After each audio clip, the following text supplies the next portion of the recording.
Vi ste naš najstarejši udeleženec delavnice hipnoze, torej ste se prijavili na delavnico hipnoze pri 93. Eni rečejo pri 50 ali pa 60, da so prestari, vi pa bi rad se nekaj novega naučil pri 93. Kje je motivacija?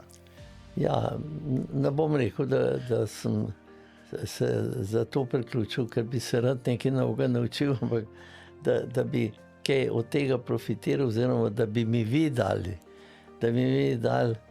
Spomnil sem se namreč nekatere dogodke iz mladosti, kako sem poslušal hipnotizerje na terenu, ki so bili uspešni, recimo Svengali, ime Svengali.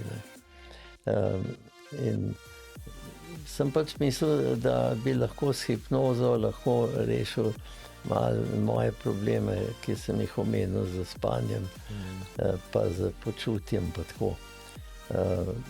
Hipnoza me je samo zanimala. Zase, da boste lažje spali? Samo zase, ja.